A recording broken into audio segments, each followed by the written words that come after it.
Hello दोस्तों, आपका स्वागत है हमारे यूट्यूब चैनल ऑनलाइन एग्जाम पे। दोस्तों, जैसे कि आप जानते हैं कि हम BSF, HCM, RO and RM यानी radio operator and radio mechanic के लिए भौतिक विज्ञान की सीरीज का पार्ट नंबर नेक्स्ट, जिसके अंतर्गत हम भौतिक विज्ञान के टॉप 35 क्वेश्चनों को डिस्कस करेंगे जो आपके एग्जाम में सीधे सीधे पूछे जाते हैं। तो जिन जिन भी दोस्तों ने अभी तक हमारे यूट्यूब चैनल को सब्सक्राइब नहीं किया है, सब्सक्राइब कर ले, बेल आइकन प्रेस कर ले ताकि हमारे चैनल पर आने वाली वीडियो का नोटिफिकेशन आपको मिल सके। चलते हैं अपने क्वेश्चन की तरफ। क्वेश्चन 1 से शुरुआत करते हैं कि 1 किलोग्राम पदार्थ का ताप 1 डिग्री सेल्सियस से बढ़ाने के लिए आवश्यक ऊष्मा की मात्रा को क्या कहते हैं। दोस्तों, 1 किलोग्राम जो पदार्थ का ताप है 1 डिग्री सेल्सियस से बढ़ाने के लिए आवश्यक जो ऊर्जा की मात्रा होती है उसे पदार्थ की विशिष्ट ऊष्मा कहते हैं, यानी विशिष्ट ऊष्मा कहते हैं। इसका option number B for BSF एकदम करेक्ट हो जाएगा। तो विशिष्ट ऊष्मा क्या है कि किसी पदार्थ के ताप को 1 डिग्री सेल्सियस से बढ़ाने के लिए जितनी ऊष्मा की आवश्यकता होती है उसे विशिष्ट ऊष्मा कहते हैं। तो इसका option number B for BSF एकदम यहाँ पर करेक्ट हो जाएगा। अगला क्वेश्चन है दोस्तों गुप्त ऊष्मा। तो गुप्त ऊष्मा का जो बीमी सूत्र है दोस्तों m0 L² T-2 होता है। इसका option number A for air force एकदम करेक्ट हो जाएगा। आपको याद रखना है कि जो गुप्त ऊष्मा का बीमा होता है वो होता है L²T-2। आपको ये याद रखना है। ये काफ़ी अच्छा क्वेश्चन है आपके एग्जाम के लिए। जो पिछली बार आपके एग्जाम में बीमी सूत्र से एक क्वेश्चन तथा सूत्र यानी मात्रक से एक क्वेश्चन आया था, तो आपको ये भी याद रखना है कि गुप्त ऊष्मा का जो बीमी सूत्र होता है m0 L²T-2 होता है। अगला क्वेश्चन है विशिष्ट ऊष्मा का मात्रक क्या होता है। विशिष्ट ऊष्मा का जो मात्रक होता है जूल प्रति किलोग्राम सेल्सियस होता है।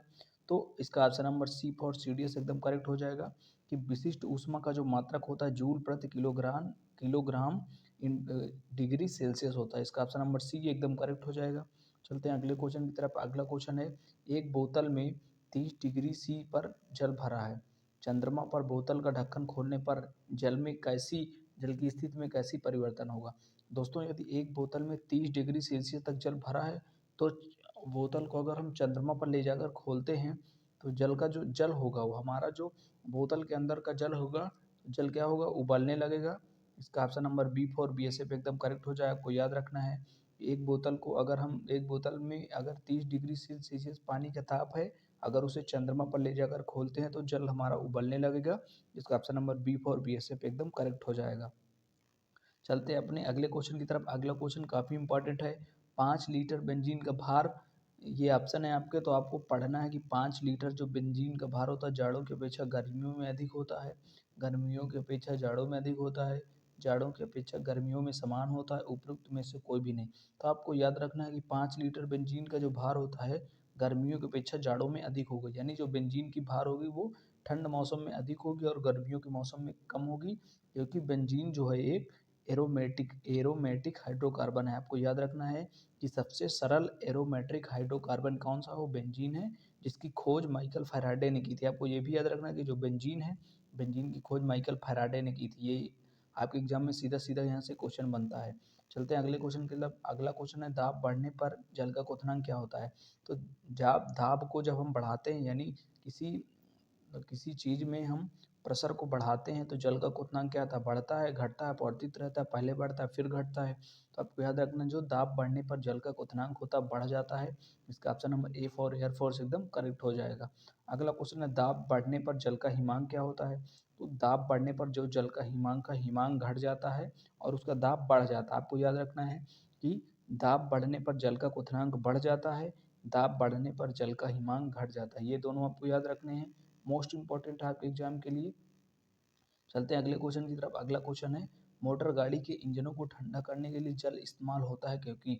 दोस्तों, जो मोटर गाड़ी हैं जब अधिक दूरी तय कर लेती हैं तो उनके इंजनों को ठंडा करने के लिए जल का इस्तेमाल किया जाता है, क्योंकि जल की जो विशिष्ट ऊष्मा होती है, यानी जल की जो विशिष्ट ऊष्मा होती है वो अत्याधिक, यानी जल की विशिष्ट ऊष्मा ऊष्मा जो होती है वो उसकी ऊष्मा धारिता एकदम उच्च होती है। तो इसका option number C for CDS एकदम करेक्ट हो जाएगा। जल की विशिष्ट ऊष्माधारिता उच्च होती है, इसलिए मोटर गाड़ी को इंजन को ठंडा करने के लिए जल का इस्तेमाल किया जाता है। इसका option number C for CDS एकदम करेक्ट हो जाएगा। ये आपको याद रखना है। चलते हैं अगले क्वेश्चन की तरफ। अगला क्वेश्चन है द्रवण के समय किसी पदार्थ का ताप होता है। तो द्रवण के समय जो किसी पदार्थ का ताप होता है नियत रहता है, घट जाता है, बढ़ जाता है, इनमें से कोई नहीं। तो इसका option number A for air force एकदम करेक्ट हो जाएगा कि द्रवण के जो समय किसी पदार्थ का जो ताप होता है वो नियत रहता है। इसका option number A for air force एकदम करेक्ट हो जाएगा। चलते हैं अगले क्वेश्चन की तरफ। अगला क्वेश्चन है 1 पाउंड कैलोरी बराबर होती है। दोस्तों जो 1 पाउंड कैलोरी बराबर होती है वो होती है 252 कैलोरी के। इसका option number D for defence एकदम करेक्ट हो जाएगा। आपको याद रखना है कि 1 पाउंड जो कैलोरी होती है वो 252 कैलोरी के बराबर होती है। यहाँ से आपके एग्जाम में सीधा सीधा एक क्वेश्चन देखने को मिल जाता है। चलते हैं अगले क्वेश्चन की तरफ। अगला क्वेश्चन विशिष्ट ऊष्मा बराबर होती है। यानी दोस्तों जो विशिष्ट ऊष्मा बराबर होती है वो H/mT के बराबर होती है, H/mT। तो आपको याद रखना है कि विशिष्ट ऊष्मा H/mT के बराबर होती है। और जल की जो विशिष्ट ऊष्मा होती है उच्च होती है। आपको ये भी याद रखना है कि जो जल की विशिष्ट ऊष्मा होती है वो उच्च होती है। अगला क्वेश्चन है निम्न में से किसकी विशिष्ट ऊष्मा सबसे अधिक होती है। ये क्वेश्चन है कि निम्न में से किसकी विशिष्ट ऊष्मा सबसे अधिक होती है। तो अभी हमने क्या बताया, जल की जो होती है, जल की विशिष्ट ऊष्मा अधिक होती है। जल का सूत्र H2O होता है। आपको ये याद रखना है।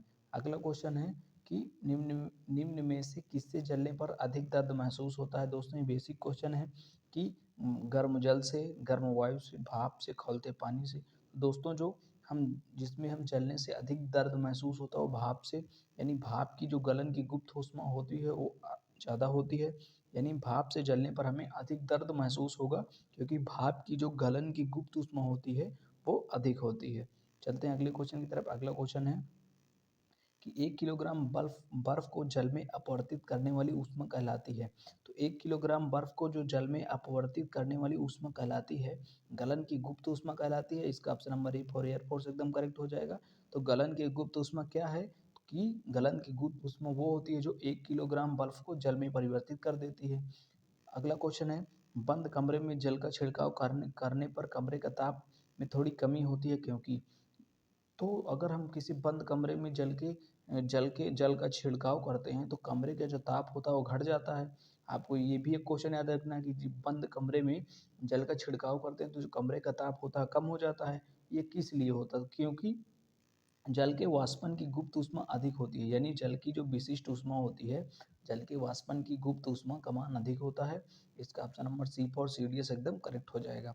चलते हैं अगले क्वेश्चन की तरफ। अगला क्वेश्चन आपकी एग्जाम में सीधा सीधा पूछा गया है कि 1 ग्राम वाष्प यानी 1 ग्राम भाप जो है 1 ग्राम बर्फ में मिलाने पर मिश्रण का अंतिम ताप कितना होगा। यानी 1 ग्राम भाप का 1 ग्राम बर्फ का जो मिश्रण होता है तो उसका अंतिम ताप 100 डिग्री सेल्सियस हो जाएगा। इसका option number C for CDS एकदम करेक्ट हो जाएगा। चलते हैं अगले क्वेश्चन की तरफ। अगला क्वेश्चन है आपके एग्जाम में सीधा सीधा पूछा गया है। ये दोस्तों कल हमने जो थ्योरी पार्ट डिस्कस किया था उसी का है कि किसी धातु की ऊष्मा चालकता निर्भर करती है। तो किसी धातु की जो ऊष्मा चालकता है वो क्षण के पदार्थ पर निर्भर करती है। इसमें कोई भी ऑप्शन नहीं है तो इनमें से कोई नहीं ऑप्शन करेक्ट हो जाएगा। और हमने आपकी रिवीजन के लिए यानी धातु की जो ऊष्मा चालकता निर्भर करती है वो क्षण के पदार्थ पर निर्भर करती है। तो आपको ये भी याद रखना है कि धातु की ऊष्मा चालकता निर्भर करती है क्षण के पदार्थ पर। चलते हैं अगला क्वेश्चन है। अगला क्वेश्चन है ऊष्मा चालकता का मात्रक क्या होता है। दोस्तों जो ऊष्मा चालकता का मात्रक होता है वाट प्रति मीटर केल्विन। इसका option number A for air force एकदम करेक्ट हो जाएगा कि ऊष्मा चालकता का जो मात्रक होता है वो वाट प्रति मीटर केल्विन होता है। आपको ये याद रखना है। ये आपके एग्जाम में सीधा सीधा क्वेश्चन यहाँ से पूछा जाता है। अगला क्वेश्चन है आणविक संघटनों द्वारा ऊष्मा का संचरण। आणविक संघटनों द्वारा ऊष्मा का संचरण है। यानी आणविक संघटनों में जो ऊष्मा का संचरण होता है वो चालन विधि द्वारा होता है। तो आपको याद रखना है कि आणविक संघटनों में जो ऊष्मा का संचरण होता है चालन विधि द्वारा होता है। इसका option number B for BSF एकदम करेक्ट हो जाएगा। आपको ये याद रखना है। यहाँ से आप एग्जाम में सीधा सीधा क्वेश्चन देखने को मिलेगा। चलते हैं अगले क्वेश्चन की तरफ। अगला क्वेश्चन है गुणों में निम्न संचयों में से कौन सा खाना बनाने के बर्तन के लिए सबसे अधिक उपयुक्त होगा। यानी जो खाना बनाने के लिए बर्तन के लिए उपयुक्त होगा तो निम्न विशिष्ट ऊर्जा तथा उच्च गलनांक। इसका ऑप्शन नंबर सी और डी दोनों सेम लिखे हुए हैं। यानी निम्न विशिष्ट ऊष्मा होनी चाहिए और उच्च गलनांक होना चाहिए। तो अगर हम इस प्रकार के बर्तन को खाना बनाने में यूज करते हैं तो खाना हमारा जल्दी पकता है।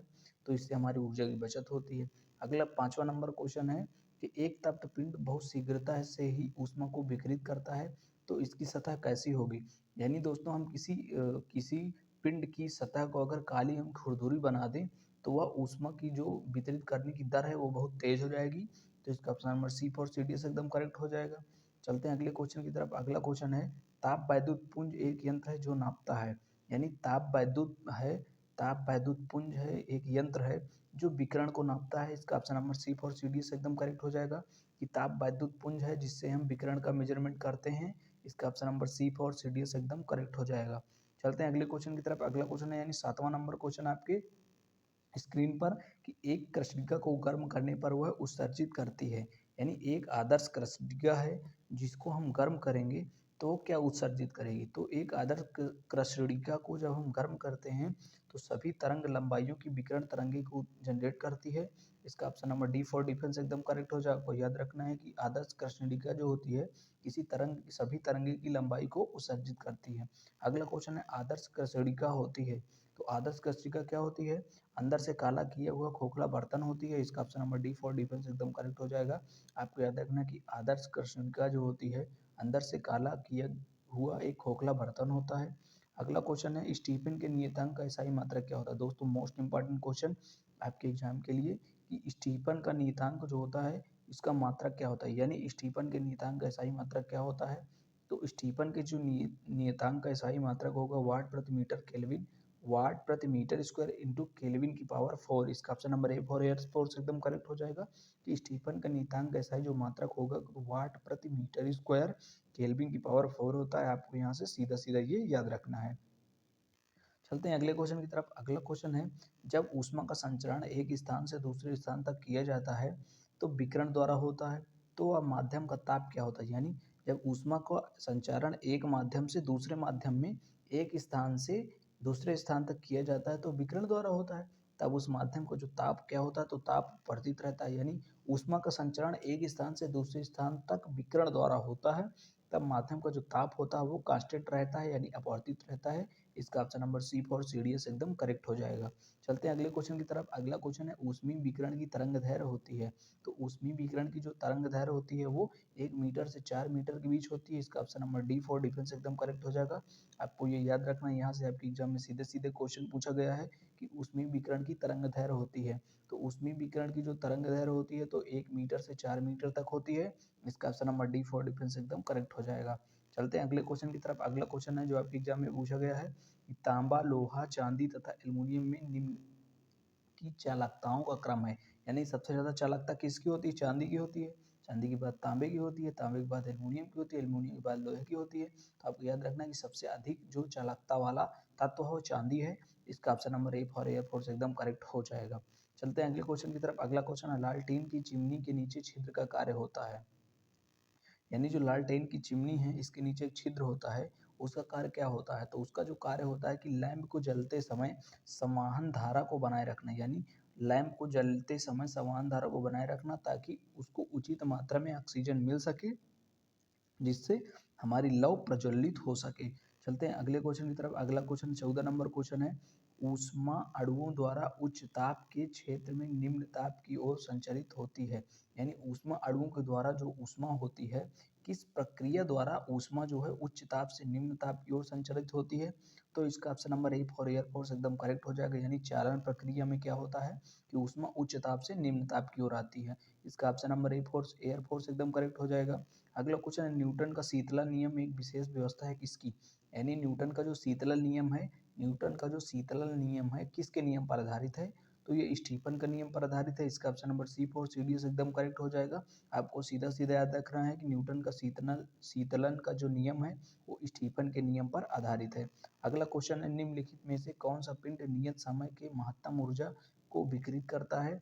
यदि पिंड का आकार समान हो तो वह कृष्ण पिंड कहलाता है। कृष्ण पिंड क्या होता है, कृष्ण पिंड यानी आदर्श कृष्णिका जो होती है वो एक नियत समय में महत्तम ऊर्जा विकिरण करता है और अनेक प्रकार से समान है, उसे कृष्ण पिंड कहते हैं। चलते हैं अगले क्वेश्चन की तरफ। अगला क्वेश्चन है काली वस्तुओं की अवशोषण क्षमता है, यानी एक वस्तु पूर्णतः काली है तो उसकी अवशोषण क्षमता जो होगी वो एक होगी, यानी एक का मतलब क्या होता है, जब कोई वस्तु पूर्णतः काली होगी तो उसकी अवशोषण क्षमता जो होगी बहुत अधिक होगी। अधिक का मतलब क्या, बहुत अधिक हाई वैल्यू देगा।